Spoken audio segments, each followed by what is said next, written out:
a therapist for the past 15 years, what I find is that it's very different for men and women, especially that first beginning part, because in my field, what I have is a lot of women coming to therapy. We're cultured to be connecting. Women connect, women network, women talk. We talk about our feelings, we share everything.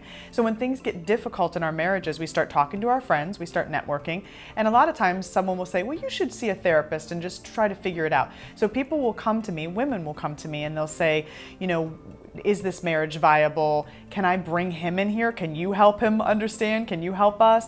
Is there any hope? Is it my problem? Is it his problem? So they talk about it, they read books about it, they grieve it, they cry about it, and then oftentimes they do all of that without their husband really knowing, and they do it all on their own, and they grieve everything, and then they show up one day and say to their husband, I want a divorce. And he is in a completely different world than they are. So most women file for divorce when they are done with the marriage. They're done.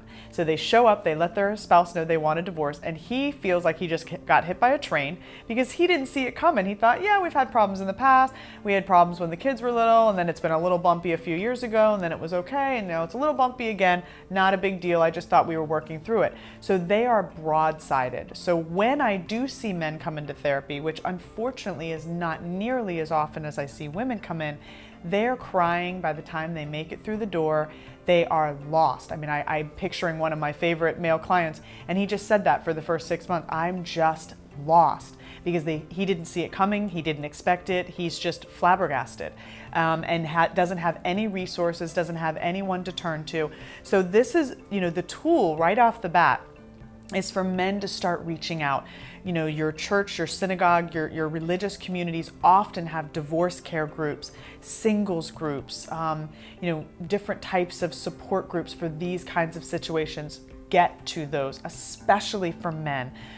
Like we said, women might have 15 girlfriends to call, but the men generally, even if they have a few friends to call, they can't call and cry about their divorce. So get to these support groups, get to a therapist for men and women, but definitely if you're a male, find that safe spot that you can go to and process this.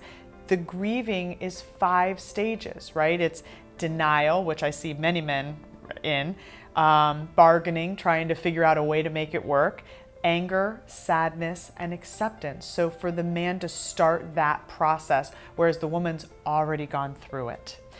So that's what I see as a big difference between men and women.